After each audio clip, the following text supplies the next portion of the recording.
이 시간 자리에서 일어나셔서 하나님의 말씀을 함께 보시겠습니다.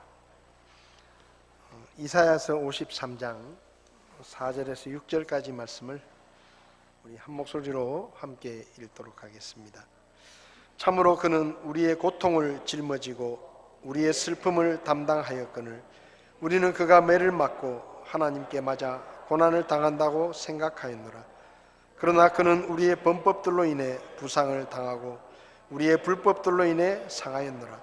그가 징벌을 받음으로 우리가 화평을 누리고 그가 채찍에 맞음으로 우리가 고침을 받았도다.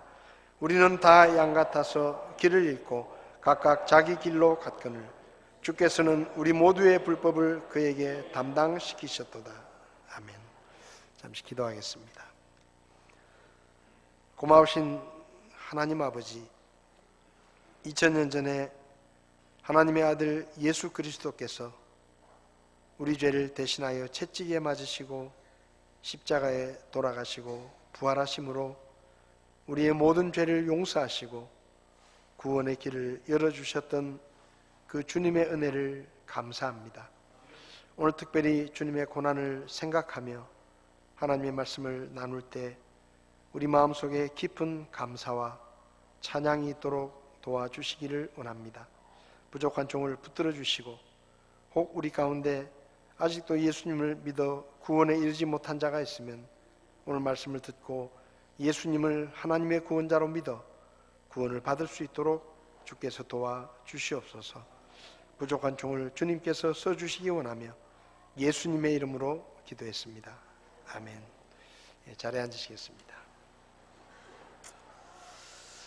다음 주일은 세계적으로 많은 교회가 십자가에 못 박혀 돌아가시고 부활하신 예수님의 부활을 기념하는 부활주일로 예배를 드리는 날입니다. 많은 교회들이 오늘부터 일주일 동안을 예수님의 고난과 죽으심을 기억하는 고난주간이라고 이렇게 정해서 특별히 주님의 고난과 죽으심을 깊이 묵상하는 그런 교회들이 많이 있습니다.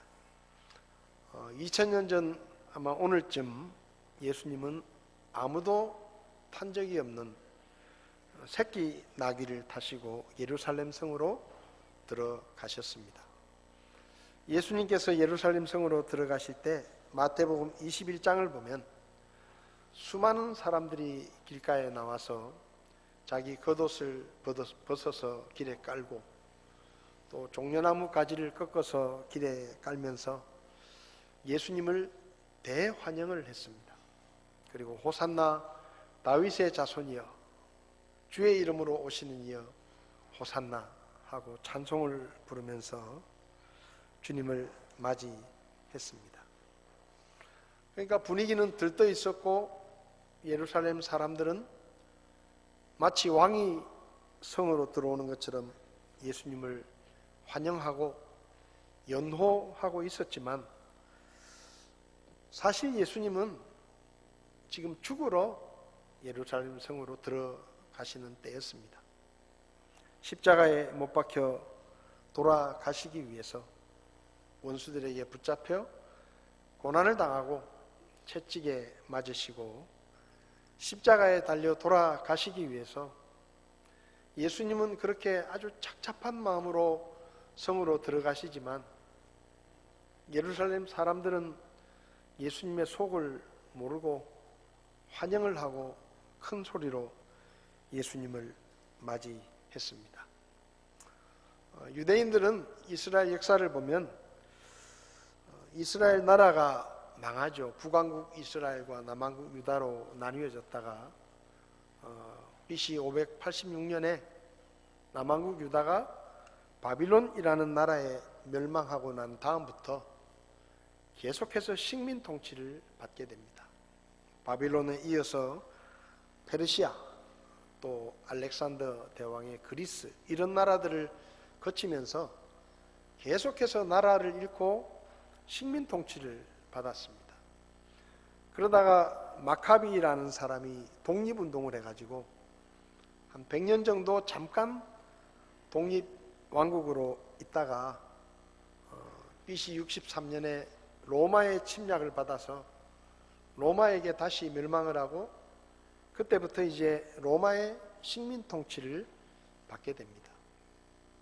우리가 잘 아는 것처럼 로마는 그렇게 관대한 나라가 아니었습니다.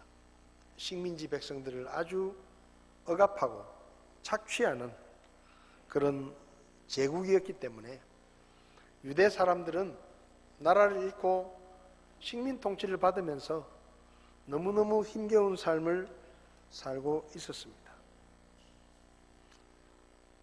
그래서 그들에게는 소망이 하나 있었는데, 옛날에 하나님께서 우리를 위해서 메시아, 구원자를 보내주신다고 약속했다. 그런데 지금이 바로 그 구원자를 보내주시면 제일 좋은 때다. 하나님께서 메시아를 보내주셔서 우리를 이 지긋지긋한 로마의 압제에서 해방시키고 다시 유대 나라를 세우시고 그분이 왕이 되셔서 옛날에 이스라엘의 영광을 회복할 것이다 라는 그런 기대를 한껏 품고 있었습니다. 바로 그 시기에 예수님께서 등장하시죠. 나이 30에 나사렛 시골 출신의 한 청년이 역사 속으로 들어옵니다. 그리고 수많은 불치의 병들을 고치시고 안전뱅이를 일으키고 소경의 눈을 뜨게 하고 귀신을 내쫓고 빵 2개와 물고기 빵 5개와 물고기 2마리로 5,000명을 먹이시고 가는 곳마다 수많은 기적을 행하셨습니다. 그때 사람들이 가졌던 마음은 뭔가 하면, 야, 바로 이분이 우리의 메시아구나. 드디어 메시아가 오셨구나. 이분이 우리를 로마의 식민 통치에서 해방시키시고 이 나라를 다시 세우시고 옛날에 우리 조상들의 그 영광스러운 모습을 회복시키실 분이 바로 이분이구나. 그런 생각을 하게 되었습니다. 요한복음 6장을 보면 예수님께서 오병이어의 기적을 행하신 다음에 어떤 사람들이 있었는가 하면, 야, 저분이 이제 우리의 왕이 되시면 좋겠다. 그래가지고 일련의 사람들이 예수님을 억지로라도 왕으로 세우려고 마음을 먹고 있었는데, 그때 예수님께서 그들의 마음을 아시고 도망을 치셨어요. 그 자리를 피하셨어요. 사람들은 예수님을 왕이 될 것이라고 생각했지만 예수님이 이 땅에 오신 이유는 왕이 되기 위해서 오신 것이 아니었기 때문입니다. 예수님께서 이 땅에 오신 것은 모든 사람의 불행의 원인이고 죽음의 원인이 되고 죽은 후에도 심판을 받고 영원한 지옥의 형벌에 처해야 되는 그런 사람들의 죄를 해결할 수 있는 구원의 길을 열어주시기 위해서 십자가에 못 박혀 돌아가시기 위해서 오셨는데, 사람들은 그 예수님을 왕으로 삼으려고 하니까 예수님께서 그 자리를 피하신 것이죠. 마태복음 1장 21절을 보면 예수님이란 분이 왜 이 세상에 태어나셨는가 하는 이유를 분명하게 밝히고 있습니다. 그녀가 아들을 낳으리니 너는 그의 이름을 예수라 하라. 이는 그가 자기 백성을 그들의 죄들에서 구원할 것이기 때문이다. 그러니까 예수님이란 분이 이 땅에 오신 것은 이스라엘 나라의 왕이 되어서 그 나라를 다시 세우시기 위해서가 아니라 사람들의 죄를 대신해서 그들의 죄를 해결해 주기 위해서 오셨기 때문에 예수님은 자리를 피하신 것입니다. 요한복음 1장 29절을 보면 침례 요한이 예수님을 처음 보았을 때 이렇게 말합니다. 세상 죄를 제거하시는 하나님의 어린 양을 보라. 저분은 세상 모든 사람의 죄를 대신해서 속죄의 양으로 죽으심으로 모든 사람들의 죄를 없애주실, 제거해주실 하나님의 어린 양이시다 라고 말했죠. 요한복음 3장 16절과 17절에서도 하나님께서 세상을 이처럼 사랑하사 자신의 독생자를 주셨다 라고 말씀하시면서 이것은 누구든지 그를 믿는 자는 멸망하지 않고 영존하는 생명을 얻게 하려 하십니다. 하나님이 그 아들을 세상에 보내신 것은 세상을 정죄하려 하심이 아니라 구원하기 위해서다 라고 말씀하셨습니다. 여러분, 예수님은 우리와 같은 사람이 아니십니다. 하나님의 아들이시고 삼위일체 하나님 중에 한 분이신 하나님이십니다. 그래서 그분은 우리처럼 아버지의 정자를 받아서 어머니의 난자와 수정을 해서 아버지와 어머니 사이에서 태어난 그런 출생의 과정을 거치신 것이 아니라 성령으로 처녀의 몸에 잉태되어서 남자와 상관없이 여자의 몸에서 태어나신 처녀의 몸에서 태어나시는 특별한 출생 과정을 거치셔서 이 땅에 태어나셨습니다. 그런데 예수님께서 처녀의 몸에서 태어날 것이라는 이 이야기는 이미 예수님이 태어나시기 1600년 전에 모세가 기록한 창세기에 그 내용이 기록이 되어 있었습니다. 창세기 3장 15절을 보면 내가 너와 여자 사이에 또 내 씨와 그녀의 씨 사이에 적개심을 두리니. 그러니까 하나님께서 아담과 하와를 유혹해서 죄를 짓게 만든 마귀에게 책망을 하시면서 내 씨와 그녀의 씨 사이에 서로 앙숙이 될 것이다 라고 말씀하셨는데, 여기 보면 남자의 씨라고 하지 않고 그 여자의 씨다 라고 말씀하십니다. 이게 뭔가 하면 남자와 상관없이 하나님께서 특별한 임신 과정을 거치게 해서 처녀의 몸에서 태어나실 예수님에 관한 예언의 말씀이죠. 그리고 예수님께서 태어나시기 700년 전에 기록된 이사야 7장 14절에서도 그러므로 주께서 친히 한 표적을 너희에게 주시리라. 보라, 처녀가 수태하여 아들을 낳고 그의 이름을 임마누엘이라 하리라 라고 말씀하십니다. 그러니까 하나님께서 내가 메시아를 보낼 텐데 그 메시아는 남자와 여자 사이에서 태어나는 것이 아니라 처녀의 몸에서 태어날 것이다 라고 말씀하신 것입니다. 왜 그러면 하나님께서 그 말씀을 하셨느냐? 사람들이 예수님을 알아볼 수 있게 하기 위해서 정보를 주신 거예요. 인류 역사상 처녀의 몸에서 태어난 사람은 아무도 없다. 그런데 어느 날 처녀의 몸에서 한 아들이 태어날 텐데 그 사람이 바로 메시아다. 내가 미리 너희에게 알려준다. 그러니까 나중에 처녀의 몸에서 태어나는 사람이 있으면 그 사람이 바로 내가 보낸 메시아라는 것을 너희들이 알아볼 것이다 라고 말씀하신 것이죠.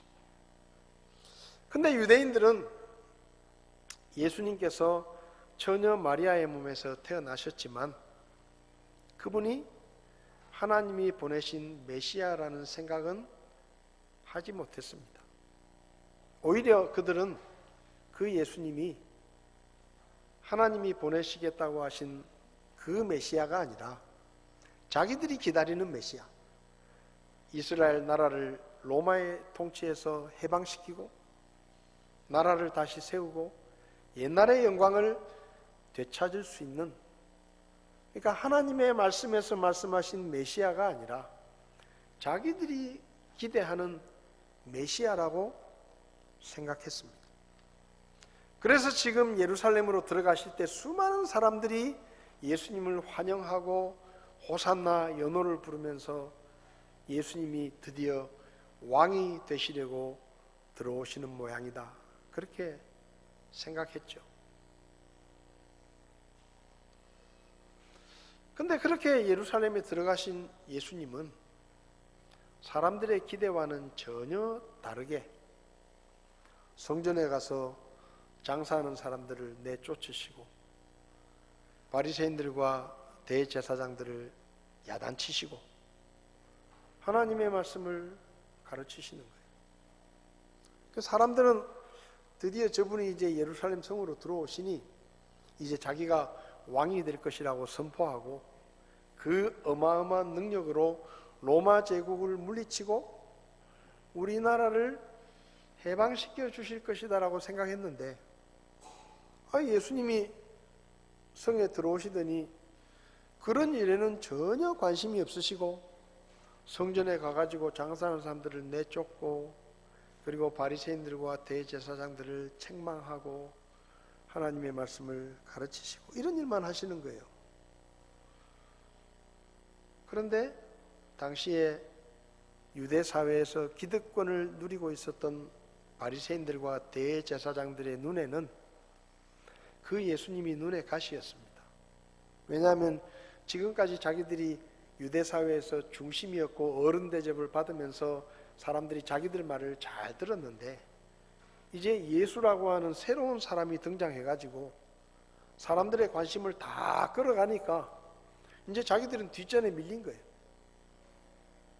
그래서 이 대제사장과 바리새인들이 무슨 계획을 세우는가 하면 저 예수를 없애버려야 되겠다, 죽여버려야 되겠다, 그런 계획을 세웁니다. 그리고 돈을 들여서 가짜 증인을 매수하고 그리고 예수님의 제자 중에 평소에 불만이 많았던 가롯 유다를 매수하죠. 그리고 예수님을 죽일 음모를 꾸밉니다. 그래서 예수님은 겟세마네 동산에서 기도하신 후에 가롯 유다가 데리고 온 사람들에게 붙잡히십니다. 끌려가셔서 대제사장들에게 주먹질을 당하고 침뱉음을 당하고 모욕을 당하시죠. 그리고 빌라도에게 끌고 가서 거짓으로 고소를 합니다. 이 사람이 유대 나라의 전통을 어기고 하나님을 모욕하고 우리의 신앙을 모욕하고 사회 혼란을 주도했다. 그러니 이 사람을 사형에 처해라.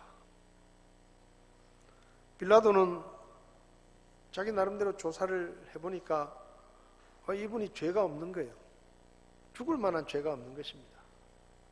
그래서 대제사장과 바리새인들에게 이 사람들아, 내가 살펴보니까 이 사람은 죄가 없다. 뭐 사소한 잘못은 했을지 모르지만은 사형을 당할 만한 죄를 지은 적이 없다. 그러니까 나는 풀어줘야 되겠다. 그러니까 이 대제사장과 바리새인들이 거짓 증인을 세워서 고소를 하고 군중들을 매수해서 빌라도를 압박하죠. 결국 빌라도는 예수를 풀어줬다가는 폭동이 일어날 것 같으니까 어쩔 수 없이 손을 씻고 나는 이 사람에 대해서 아무런 책임이 없다 라고 이야기하며 예수님에게 사형을 선고합니다. 결국 예수님은 피투성이가 되도록 채찍에 맞으시고 50kg가 넘는 그 십자가 형틀을 짊어지고 골고다 언덕으로 끌려가셔서 십자가에 못 박혀 돌아가시죠. 다 이루었다 라는 말씀을 하시고 6시간 동안 십자가에 달려 계시다가 숨을 거두십니다. 그리고 무덤에 장사되신 후에 사흘 만에 다시 살아나셨죠. 이게 예수님의 이야기입니다. 그러면 죄가 없는 예수님이 왜 붙잡히시고 채찍에 맞으시고 십자가에 못 박혀 돌아가셨느냐? 거기에 대한 답이 오늘 우리가 읽은 본문의 말씀입니다. 참으로 그는 우리의 고통을 짊어지고 우리의 슬픔을 담당했다. 예수님은 우리의 고통과 우리의 슬픔을 대신 담당하셨다. 그런데 우리는 그가 매를 맞고 하나님께 맞아 고난을 당한다고 생각했다. 예수님이 십자가에 달려 계실 때 거기 있던 바리새인들과 제사장들과 십자가 형틀 앞에 서 있던 대부분의 유대인들은 저 예수가 지가 하나님이라고 큰 소리를 치고 뭐 하나님의 아들이라고 그렇게 큰 소리를 치더니 하나님의 진노를 받고 하나님께 벌을 받아서 저렇게 죽는 것이다. 사람들은 그렇게 생각했습니다. 그러나 그는 우리의 범법들로 인해 부상을 당하고 예수님께서 왜 매를 맞고 채찍에 맞으셨느냐? 우리의 범법, 죄 때문에 그분이 부상을 당하고 상하셨다라고 성경은 말씀합니다. 그가 징벌을 받음으로 우리가 화평을 누리고 그가 채찍에 맞음으로 우리가 고침을 받았다. 우리는 다 양 같아서 길을 잃고 각각 자기 길로 갔거늘 주께서는 우리 모두의 불법을 그에게 담당시키셨다. 사람들은 말합니다. 그렇게 큰 소리치고 자기가 하나님의 아들이라고 신성모독을 하더니 꼴 좋다. 그러니까 네가 하나님의 벌을 받는 것이다. 하나님을 모욕했으니 저렇게 죽는 게 당연하다. 사람들은 그렇게 이야기합니다. 근데 하나님은 그게 아니라 저분이 채찍에 맞으시고 십자가에 돌아가시는 것은 자기가 지은 죄 때문이 아니라 우리의 죄 때문에, 우리들의 허물 때문에 우리가 맞아야 할 채찍을 대신 맞으신 것이고 우리가 져야 할 사형의 십자가를 대신 지신 것이다. 그분이 그렇게 매를 맞고 십자가에 달려 못 박혀 사형의 벌을 대신 받아 주셨기 때문에 너희들이 살 수 있었다. 너희들이 용서를 받을 수 있었다. 라고 하나님은 말씀하십니다. 마태복음 27장을 보면 예수님께서 십자가에 달려 계실 때 사람들은 이런 반응을 보였습니다. 이르되 성전을 헐고 사흘 만에 짓는 자야, 내 자신이나 구원해 봐라. 네가 만일 하나님의 아들이거든 십자가에서 내려와 봐라. 조롱하고 욕했습니다. 저가 병자들을 고치고 다른 사람은 그렇게 잘도 구원하더니 자기는 구원하지 못하는구나. 순 거짓말장이 아니냐. 꼴 좋다. 자기가 무슨 하나님의 아들이네, 하나님이네 하고 떠들고 다니더니 결국은 저렇게 죽는구나. 그렇게 사람들은 조롱했습니다. 예수님은 6시간 동안 십자가에서 물과 피를 다 쏟으시고 다 이루었다 라고 말씀하시고 운명하셨습니다. 사도 바울은 로마서 5장에서 예수님의 죽음에 대해 이렇게 말합니다. 우리가 아직 힘이 없을 때 그리스도께서 정하신 때가 되어 경건치 아니한 자들을 위해 죽으셨다. 의로운 사람을 위해서 죽는 이가 있고 그리고 선한 사람을 위해 죽는 사람이 간혹 있지만 예수님은 우리가 아직 죄인이었을 때 우리를 대신해서 십자가에 돌아가셨다. 그것이 하나님의 사랑의 증거다라고 말씀합니다. 사도 베드로는 베드로전서 2장 24절에서 친히 나무에 달려 자신의 몸으로 우리의 죄들을 지셨다. 친히 십자가에 달려서 자기는 죄가 없지만 우리의 죄들을 대신 지고 십자가에 달려 돌아가신 분이 바로 예수님이시다 라고 말씀합니다.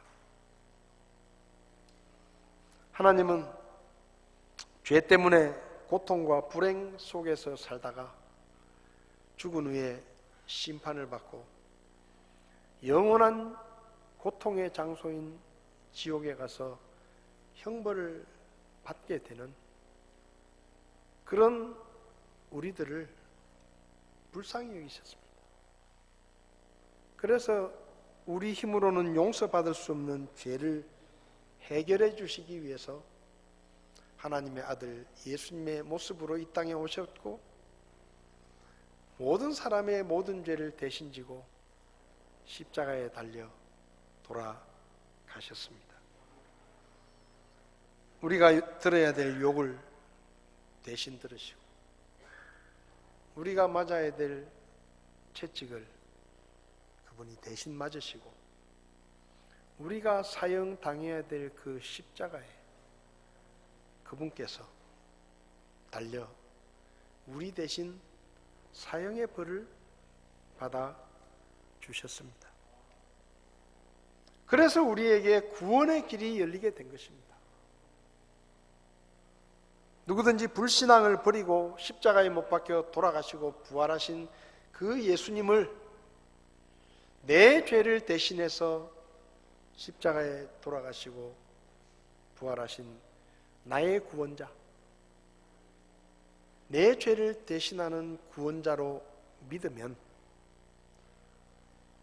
모든 죄를 용서받고 지옥의 형벌을 면하고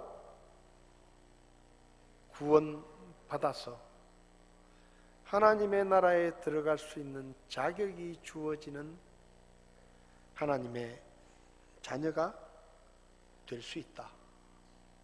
그게 복음입니다. 그 복음을 위해서 예수님이 우리 죄를 대신 지고 십자가에서 돌아가신 것이죠. 왜 찔리고 상하셨느냐? 우리 때문입니다. 그분은 죄가 없어요. 당시 로마 총독이었던 빌라도는 예수님에 대한 수많은 소문을 들었을 것입니다. 그리고 나름대로 조사를 했을 것입니다.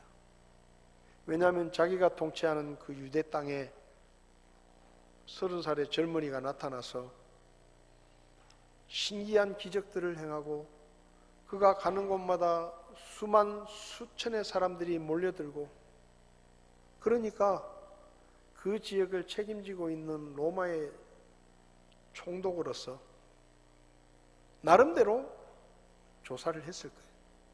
도대체 저 사람이 누구냐? 뭐 하는 사람이냐? 어떻게 저렇게 엄청난 능력을 행하느냐? 나름대로 아주 자세하게 조사를 했을 것입니다. 바리새인과 제사장들이 그를 붙잡아 와서 거짓으로 고소를 했을 때 이 빌라도는 알았습니다.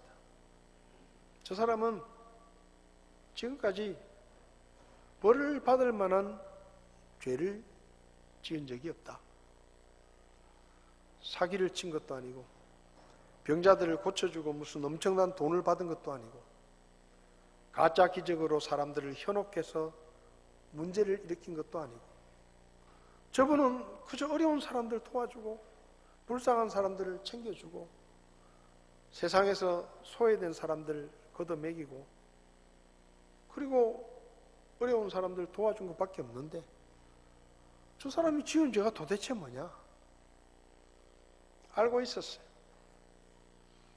우리는 2000년이 지나서 지금 예수님의 이야기를 하고 있지만 예수님 당시에 빌라도 총독은 직접 예수님에 대한 모든 얘기들을 듣고 수집하고 조사하고 그래서 내린 결론이 뭐냐? 이분은 죄가 없다. 이분은 죄가 없다. 그런데 당시 대제사장과 종교 정치 지도자들은 예수님을 눈의 가시처럼 여기고 그를 죽이려고 했습니다. 그래서 가짜 증인을 매수하고 가룟 유다를 매수하고 결국 예수님을 죽게 만들죠. 예수님은 죄가 없습니다. 사복음서를 다 살펴보십시오. 예수님이 털끝만큼이라도 잘못한 게 있는지, 예수님이 조금이라도 사람들을 해치거나 사람들에게 피해를 준 적이 있는지 사복음서를 다 뒤져보십시오. 예수님은 한 번도 그런 일을 하신 적이 없습니다. 죄가 없는 그분이 붙잡히시고 채찍에 맞으시고 십자가에 못 박혀 돌아가신 이유는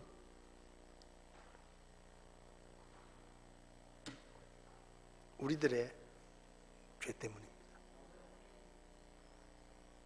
우리가 받아야 할 벌을 그분이 대신 받으셨어요. 우리가 맞아야 할 채찍을 그분이 대신 맞으셨어요. 목사님, 2000년 전에 예수님이 죽었는데 우리하고 무슨 상관이 있습니까?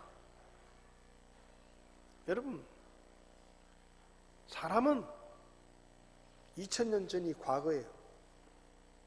사람에게는 과거와 현재와 미래가 있습니다. 근데 신이신 하나님에게는 과거도 없고 미래도 없어요. 그분은 신이시기 때문에 항상 그분이 보시는 모든 시간은 지금입니다. 예수님이 십자가에서 죽는 그 시간, 우리가 태어나는 그 시간, 우리가 죽는 미래의 시간, 하나님이 보실 때는 같은 시간이에요. 그래서 우리가 볼 때는 2000년 전에 예수님이 죽은 과거의 사건이지만 하나님이 보실 때는 예수님이 다 이루었다라고 말씀하시고 숨을 거두시던 그 시간이나 지금 우리가 살고 있는 이 시간이나 똑같은 시간이에요. 그래서 예수님이 우리 대신 죽은 것이 하나님이 보실 때는 의미가 있는 것입니다. 과거의 사건이 아니에요. 그분께서 저와 여러분들을 대신해서 죄가 없지만 우리가 받을 벌을 대신 받아주셨기 때문에 우리가 자유할 수가 있게 된 것입니다. 간단하게 생각하면 그렇잖아요. 아들이 놀다가 사고를 쳐가지고 비싼 외제차를 긁었습니다. 아들은 돈이 없어요. 근데 잘못은 아들이 했어요. 차 주인이 나오더니 이놈의 자식, 너 집이 어디야? 아버지 오시라 그래. 아버지가 왔어요. 잘못은 아들이 했어요. 벤츠 주인이 말합니다. 한 500만 원 들 것 같습니다. 어떻게 하시겠습니까? 어떻게 하겠어요? 빚내서라도 500을 줘야지. 그렇잖아요. 그래서 아버지가 500만 원을 준비해가지고 벤츠 주인에게 줍니다. 죄는 아들이 지었는데 돈은 아버지가 냈어요. 그래서 그 아들은 비로소 자유함이 되는 거예요. 죄는 우리가 지었는데 하나님 앞에서 벌은 누가 받았느냐? 하나님, 제가 이 사람들을 대신해서 제가 벌을 받겠습니다. 그러니 제가 벌을 받을 테니 이 사람들은 용서해 주십시오. 그래서 예수님이 십자가에 돌아가신 거예요. 그분이 우리 대신 그렇게 벌을 받아주신 거예요. 그래서 저와 여러분들이 하나님 앞에서 죄를 용서받고 그 예수님이 하나님의 구원자, 나를 위해서 보내주신 구원자라는 것을 믿으면 그분의 공로 때문에 우리가 죄에서 자유함을 얻는 것입니다. 그걸 구원이라고 말해요. 죄 없으신 예수님이 고난을 받고 채찍에 맞으시고 십자가에 달려 물과 피를 다 쏟으시면서 고통스럽게 죽어가신 이유는 우리를 사랑하시고 우리를 용서해 주시기 위해서입니다. 저는 아주 오래전에 이 복음을 들었습니다. 1980년 10월 어느 날 처음으로 교회에 나가서 이 복음을 들었습니다. 그리고 하나님의 은혜로 어느 날 이 복음이 믿어졌습니다. 그래서 저는 죄를 용서받았고 저는 아무것도 한 일이 없는데 그때부터 나는 지옥에 가지 않는다. 나는 하나님의 자녀가 됐다. 내가 죽으면, 오늘이라도 죽으면 나는 천국에 가게 될 것이다. 라는 확신이 제 마음에 들어왔습니다. 제 친구들이 말합니다. 야, 너 참 찐하다. 아직도 교회 다니고 있나? 심지어 목회를 하고 있나?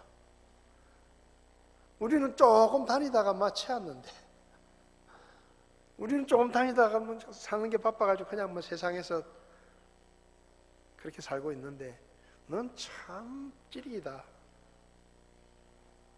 내가 찌리긴 게 아니고 하나님이 찌리기다. 내가 찌리긴 게 아니고 하나님의 사랑이 찌리기다. 그분이 나를 놓아주지 않는다. 그리고 나를 위해서 목숨까지 내어주신 그분을 내가 떠나야 할 이유가 없다. 여러분, 그게 은혜입니다. 그게 복음이에요. 나는 아무것도 한 일이 없고 내가 죄인이라는 것도 모르고 천방지축으로 그냥 세상에서 내 하고 싶은 대로 그렇게 살고 있는데 어느 날 하나님이 저를 부르시고 제 친구를 통해서 복음을 들려주시고 교회에 가게 하시고 목사님의 설교를 들으면서 예수님이 왜 십자가에 못 박혀 돌아가셨는지를 알게 하셨고 그것을 믿게 하시고 여러분 세월이 얼마입니까? 1980년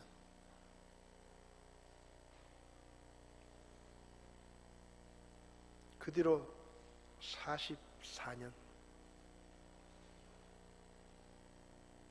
저에게 변하지 않은 게 그 믿음입니다. 머리도 빠지고 나이도 들고 결혼도 하고 애들도 낳고 많은 것들이 변했습니다. 근데 1980년 10월 그때부터 44년이 지나도록 변하지 않는 게 제 안에 있는 그 믿음입니다. 하나님께서 나를 사랑하시고 나를 위해 십자가에 돌아가시고 그분의 죽으심 때문에 내가 죄를 용서받을 수 있었고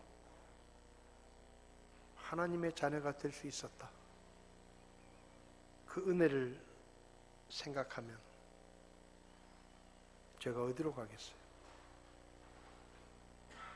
혹시 여러분들 중에 아직도 예수님을 믿지 않는 분이 계시다고 하면 오해하지 마십시오.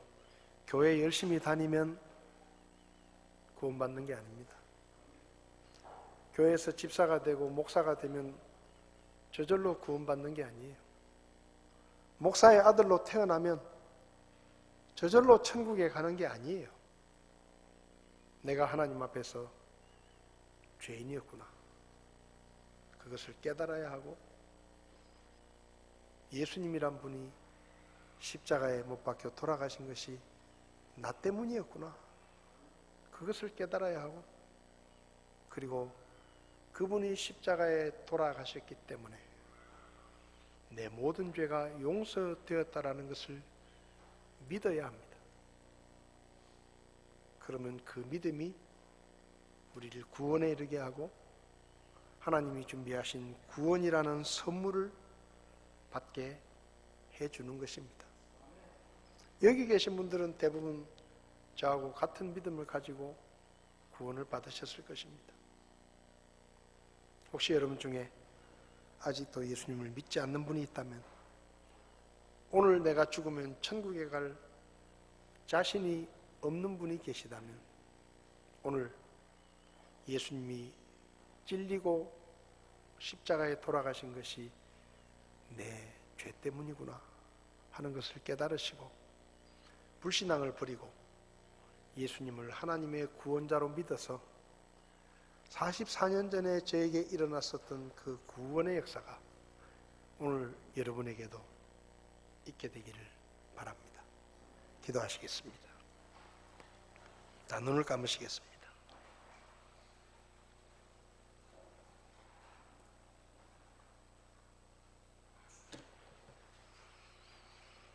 찬송가 287장을 보면 예수 앞에 나오면 죄사함 받으며 주의 품에 안기어 편히 쉬리라. 우리 주만 믿으면 모두 구원 받으며 영생 복락 멸류관 확실히 받는다고 노래하고 있습니다. 혹시 여러분 중에 목사님, 저는 교회는 왔지만 아직 구원의 확신이 없습니다. 저는 예수님을 저의 구원자로 믿음으로 제 마음속에 받아들인 적이 없습니다. 저는 오늘 죽으면 제가 천국에 있을 것이라는 확신이 없습니다. 근데 목사님, 오늘 제가 설교를 들으며 예수님께서 십자가에 못 박혀 돌아가신 것이 저의 죄 때문이라는 것을 알았습니다. 그래서 저도 예수님을 믿고 구원받기를 원합니다. 혹시 그런 분이 계시면 오른손을 잠깐 들어주시면 제가 기도해 드리겠습니다. 저도 예수님을 믿고 구원받기 원합니다. 그런 분 계시지 않습니까? 성도 여러분, 우리가 뭘 잘해서, 우리가 무엇을 헌신해서, 우리가 무슨 수고를 내서, 우리가 어떤 노력을 내서 구원받은 것이 아닙니다. 죄 없으신 예수님이 저와 여러분들의 죄를 대신해서 십자가에 돌아가시고 우리의 모든 죄값을 대신 치러주심으로 우리에게 구원의 길이 열렸고 우리가 그 예수님을 구원자로 믿어 구원받고 하나님의 자녀가 되었습니다. 이 은혜를 잊어버리지 마십시오. 하나님의 사랑을 의심하지 마십시오. 구원의 확신을 가지고 흔들리지 않는 믿음으로 주님 만나는 그날까지 믿음의 자리에서 떠나지 마시고 하나님을 더 사랑하고 하나님을 더 가까이 하고 주님의 은혜에 감사하며 기뻐하며 믿음의 삶을 사실 수 있기를 바랍니다. 우리 자리에서 일어나시겠습니다. 우리 287장 1절 3절을 찬송하시면서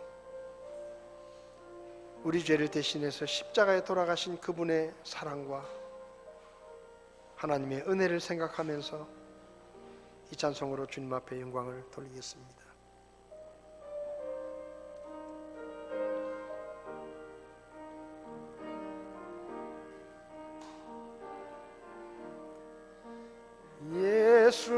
앞에 나오면 죄사함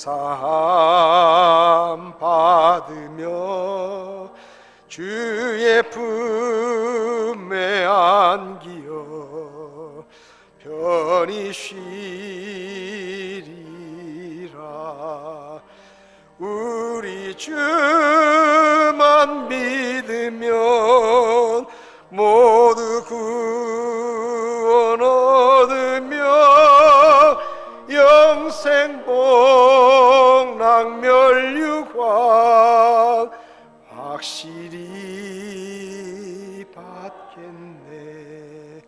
예수 앞에 설 때에 흰 옷을 입으며 맑고 빛난 철집에 길이 살리라.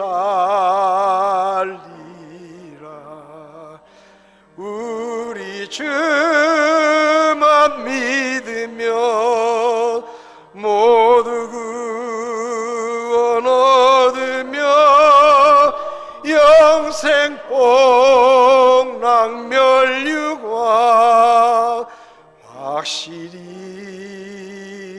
받겠네. 찬송을 멈추시고 자리에 앉으셔서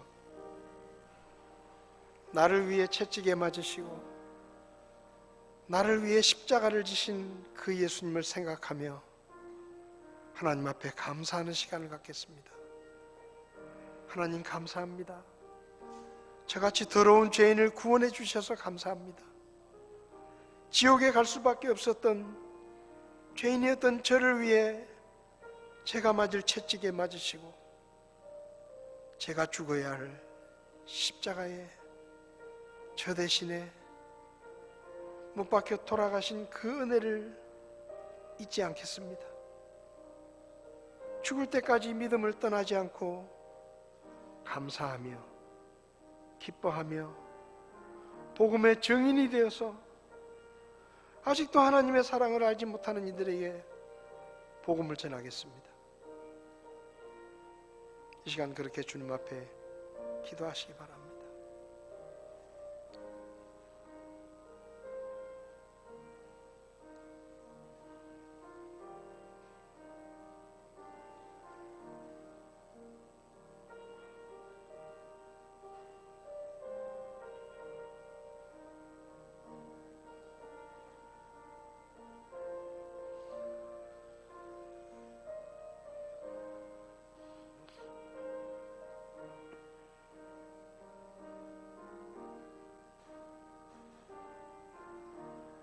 하나님 감사합니다.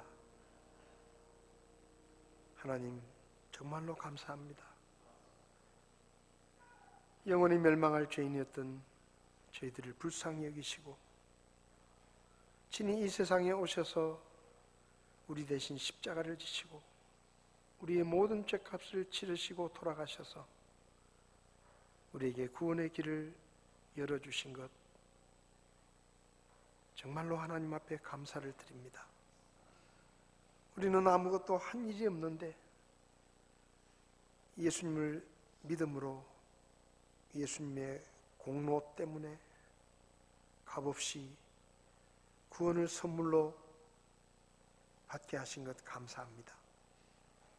주님 앞에 서는 날까지 우리가 주님을 더 사랑하게 하시고 더 주님을 가까이 하게 하시고 주님께 받은 이 은혜를 기뻐하며 조금이라도 갚을 수 있도록 저희들을 도와주시기를 원합니다.